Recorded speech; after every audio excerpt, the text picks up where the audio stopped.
Mister ladies viewers அனைவருக்கும் வணக்கம். நான் டாக்டர் நித்யா, சித்தா பிசிஷியன். சில முக்கியமான சிம்டம்ஸ் இதை வச்சு தான் நமக்கு நோய் இருக்கா இல்லையா நம்ம தெரிஞ்சுக்க போகிறோம். ஸோ இந்த மாதிரி ஏன்னா நான் அன்றாடம் தினமும் பார்க்கக்கூடிய பிரச்சனைகளில் ஒரு முக்கியமான ஒரு பிரச்சனை பற்றி தான் இந்த பதிவில் பார்க்குறோம். இந்த நோய் இருக்குன்னே எனக்கு தெரியலங்க அப்படின்னு சொல்லி வருத்தப்பட்டவங்க தான் நிறைய பேர்.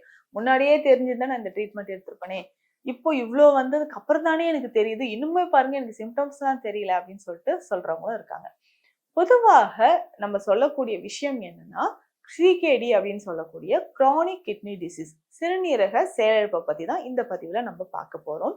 நம்ம பல வருஷங்களாக கிட்டத்தட்ட 10 வருடங்களுக்கும் மேலாக சிறுநீரக பிரச்சனைக்கு ஒரு சிறந்த ஒரு தீர்வை வந்து நம்ம கொடுத்துட்டு இருக்கோம் சித்த மருத்துவத்தின் மூலியமாக. இப்போ சித்த மருத்துவம் நம்ம பயன்படுத்தும் பொழுது சிறுநீரக பிரச்சனையிலிருந்து கம்ப்ளீட்டா நமக்கு வந்து ஒரு ரிலீஃப் கிடைக்குது அப்படின்னு சொல்லலாம். இந்த சிம்டம்ஸ்லாம் இருந்துச்சுன்னா உடனடியாக நம்ம வந்து பிளட் டெஸ்ட் எடுத்து பார்க்கறதோ இல்லை வேற ஸ்கேன் ரிப்போர்ட் எடுக்கிறதோ ரொம்ப ரொம்ப ரொம்ப நல்லது. கொஞ்ச நாளா எனக்கு நடந்தா மூச்சு வாங்குது. என்னங்க சாதாரண மூச்சு வாங்குறது தானே, மூச்சு வாங்குறதுல இருந்தாலே கிட்னி பிரச்சனையா, பயமுறுத்தாதீங்க அப்படின்னு நினைக்க வேண்டாம்.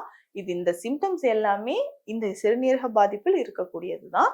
ஸோ அதை நம்ம ரொம்ப ரொம்ப கேர்ஃபுல்லாக நம்ம பார்த்துக்கணும். இப்போ கொஞ்சம் தூரம் நடந்தாலும் மாடிப்படி ஏறினாலும் மூச்சு வாங்குதல் பிரச்சனை இருக்கும்.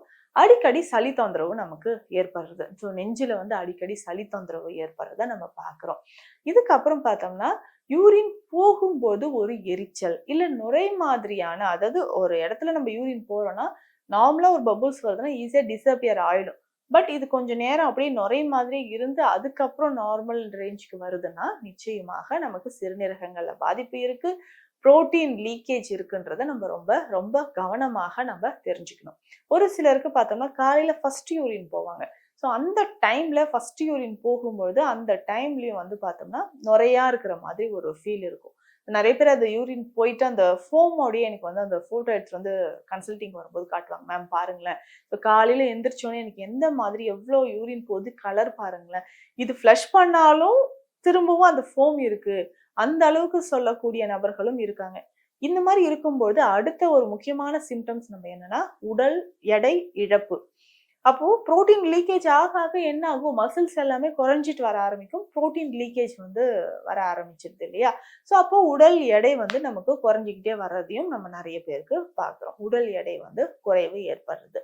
இதை தாண்டி பார்த்தோம்னா கால்கள்ல வீக்கம் இருக்கிறது நம்ம நிறைய பேர் பார்க்குறோம். அனசர்க்கா அப்படின்ற ஒரு கண்டிஷன். அனசர்க்கா அப்படின்னா உடல் ஜென்ரலைஸ்டா அனசர்க்கா அப்படின்னா உடல் முழுவதுமே வந்து நீர்க்கோத்த மாதிரியான ஒரு நிலை. கைகள்ல வீக்கம் இருக்கும், கை விரல்கள் எல்லாமே நல்லா வீக்கம் தெரியும். இந்த கை மேல விரிஸ்ட் ரீஜன்ல எல்லாமே குண்டா வந்து தண்ணி சேர்ந்த மாதிரி இருக்கும், எடிமெட்டஸ் கண்டிஷன் அப்படின்னு சொல்லுவோம்.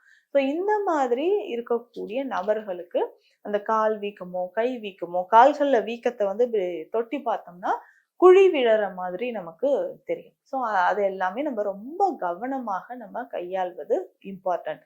ஸோ இந்த மாதிரி நம்ம உடல்ல சில அறிகுறிகள் இதனோட சேர்ந்து என்னன்னா சின்ன சின்னதா முகத்துல வந்து பிம்பிள்ஸ் வர மாதிரி இருக்கும், திடீர்னு வேர்க்குற மாதிரி வரும், முதுகு பகுதியில ஏற்படுது அப்படின்னாலும் சிறுநீரக தொடர்பான பிரச்சனைகள் இருக்குன்றத கவனமா நம்ம தெரிஞ்சுக்கலாம். அதே மாதிரி அடிக்கடி வியர்வை ரொம்ப வெள்ளை வெள்ளையா முகமெல்லாம் பூத்த மாதிரி, உடம்பெல்லாம் வந்து பூத்த மாதிரி இருக்கும். ஸோ உடல்ல வந்து அந்த மாதிரி வியர்வை பூத்து வர்றது நம்ம வந்து கேர்ஃபுல்லா நம்ம பார்த்துக்கணும். ஸோ இந்த மாதிரியான பிரச்சனைகள் இருக்கு. அதுக்கப்புறம் நமக்கு வந்து தாங்க முடியாத அளவுக்கு பிளட் ப்ரெஷர் அதிகமா இருக்குன்னு வச்சுக்கோங்களேன். குறிப்பிட்ட அந்த ஒரு குறுகிய காலத்துலதான் எனக்கு வந்து பிபி அதிகமாச்சு அப்படின்னு சொல்றவங்க நிறைய பேர் இருக்காங்க. அந்த மாதிரி பிளட் ப்ரெஷர் அதிகமாவே இருக்கு, அப்படியே மெயின்டைன் ஆகுது, 170 180 இந்த மாதிரி. So 180/100 R 120. ஸோ இந்த மாதிரி பிபி அதிகமாக அதிகமாக நமக்கு சிறுநீரக பிரச்சனை இருக்கான்றத கவனமா நம்ம பார்த்து தெரிஞ்சுக்கிறது ரொம்ப ரொம்ப அவசியம். இந்த சிம்டம்ஸ் எல்லாம் தெரியும்போது நம்ம என்ன நினைப்போம் அப்படின்னா ஏதோ ஒரு சாதாரணமான ஒரு பிரச்சனை தானே அப்படின்னு நினைப்போம். இதுலயுமே வந்து பார்த்தோம்னா வாந்தி வர்றது, அதுக்கப்புறம் வாய் குமட்டல் இருந்துகிட்டே இருக்கும், திடீர்னு ஒத்த தலைவலியோ இல்லை தலைவலியோ வரும். ஸோ இதுக்கு எல்லாமே தலைவலிக்கான ட்ரீட்மெண்ட் எடுக்கிறது, வாந்திக்கான ட்ரீட்மெண்ட் எடுக்கிறது, இப்படியே தான் நம்ம ஓட்டிட்டு இருப்போமே தவிர சிறுநீரகங்கள்ல பாதிப்பு இருக்கு அப்படின்றது நமக்கு தெரியாமலே காலம் கடந்ததுக்கு அப்புறம் நம்ம ட்ரீட்மெண்ட்டை ஸ்டார்ட் பண்ணுவோம். ஸோ இந்த சிம்டம்ஸ் எல்லாம் இருந்தா காலதாமதம் செய்யாமல் உடனே நம்ம சிறுநீரக பிரச்சனைக்கான மருந்துகள், சிகிச்சை முறைகளை நம்ம வந்து ஃபாலோ பண்றது ரொம்ப ரொம்ப முக்கியம். இதற்கு அடுத்தது பார்த்தோம்னா, உணவு முறையில நம்ம என்ன சாப்பிடலாம்? நிச்சயமாக சிறுநீரக பாதிப்பு இருக்கும் சமயத்தில் நம்ம பார்லி கஞ்சி நிச்சயமாக குடிக்கணும். ஏன்னா நிறைய பேர் இதை வந்து மிஸ் பண்ணிடுறீங்க. மேடம், நான் கொதிக்க வச்சு அந்த பார்லியை வடிகட்டிட்டு அந்த தண்ணியை மட்டும் ஒரு 50-60 ml குடிக்கிறேன். அப்படி செய்ய வேண்டாம். அந்த பார்லி அரிசி ரைஸோடைய அது வெந்ததோடைய சேர்த்து அதையும் சாப்பிட்டுட்டு இந்த தண்ணியும் குடிச்சோம்னா நமக்கு ஒரு நல்ல பலன் கிடைக்குது அப்படின்னு சொல்லலாம். ஸோ அதுக்கு அடுத்ததாக சிறுநீரகத்தை நம்ம பாதுகாக்கணும் அப்படின்னு சொன்னா உணவு முறையை பொறுத்த வரைக்கும் ரொம்ப எண்ணெய் சத்துக்களோ நான்வெஜ் இருக்கிறத அவாய்ட் பண்ணிக்கோங்க. இதுல முக்கியமாக நம்ம வந்து கிட்னி கேர் 1, கிட்னி கேர் 2 அப்படின்ற மெடிசன்ஸ் வந்து கொடுத்துருக்கோம். இதனோட சில குரு மருந்துகள் சேர்த்து கொடுக்கும்போது நமக்கு சிறந்த பலனானது நமக்கு கிடைக்க ஆரம்பிக்கும். இப்போ சிறுநீரக பிரச்சனை இருந்தா இந்த சிம்டம்ஸ் எல்லாமே நமக்கு தெரிஞ்சு இதற்கான சிகிச்சை முறைகளை நம்ம ஃபாலோ பண்ணணும். ஸோ உடனடியாக நம்ம வந்து டெஸ்ட் பண்ணி பார்க்கும்போது உடனே ரிப்போர்ட் வந்தோடனே பயப்படவே வேண்டாம். இதற்கு ஏற்ற மாதிரியான சித்த மருந்துகள் நம்ம ஃபாலோ பண்ணும்போது ஒரு நல்ல முன்னேற்றமானது கிடைக்கும். காய்கறிகள் உணவுல நிறைய சேர்த்து சாப்பிட்டுக்கிட்டே வரோம். ஸோ அந்த மாதிரி சாப்பிடும்போது நம்ம உடல்ல இருக்கக்கூடிய சிறுநீரக பிரச்சனைகள் கொஞ்சம் கொஞ்சமாக சரியாகிறத நம்ம உணர முடியும். ஆனா இது நாளடைவில் விட்டுட்டா என்னங்க ஆகும் அப்படின்னா, யூரியாவோ கிரியாட்டினோ நம்ம லெவலுக்கு விட அதிகமாக ஆரம்பிச்சோம். அப்போ இம்மிடியட்டா அதற்கான சிகிச்சை முறைகள் சித்தால பயன்படுத்தலாம்.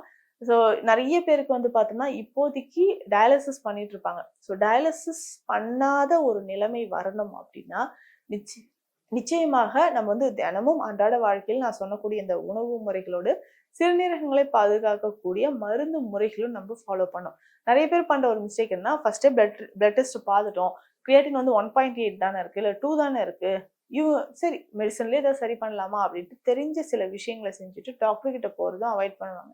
அந்த மாதிரி இல்லாம இதற்கனே சரியான சிகிச்சை மருந்துகளை எடுக்கும்போது நிச்சயமாக நம்ம உடல்ல இருக்கக்கூடிய அதாவது பிளட் சுகர் லெவல் வந்து கொஞ்சம் கொஞ்சமா நல்லாவே குறையறத நம்ம பார்க்க முடியும். ஸோ நமக்கு ரத்தத்தில் பிரச்சனை இருந்துச்சுன்னா யாருமே வந்து பயப்பட வேண்டாம். ரொம்ப ஈஸியா அதற்கான சிறந்த சிகிச்சை முறைகள் சித்த மருத்துவத்துல இருக்கு. ஒவ்வொரு மாதமும் இதை வந்து நம்ம கரெக்டா ஃபாலோ பண்ணுவோம். ஸோ பிளட் டெஸ்ட் எடுத்திருக்காங்களா, ஸோ ஃபர்ஸ்ட் மந்த் இவ்வளோ இருக்கு, செகண்ட் மந்த் இவ்வளோ இருக்கு அப்படின்ற மாதிரி அதை ஃபாலோ பண்ணிட்டே வந்தோம்னா ஸோ சிறுநீரகங்கள் கொஞ்சம் கொஞ்சமாக பழைய நிலையை அடைய ஆரம்பிக்கும்.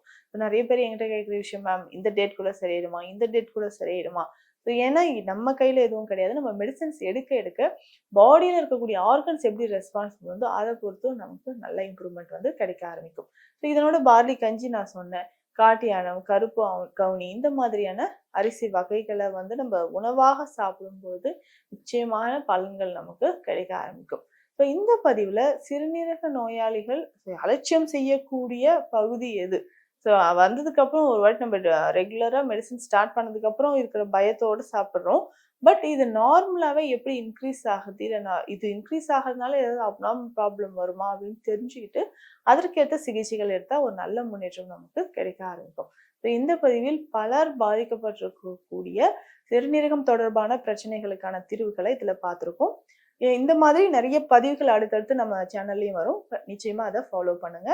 மீண்டும் அடுத்த பதிவில் சந்திக்கலாம். நன்றி.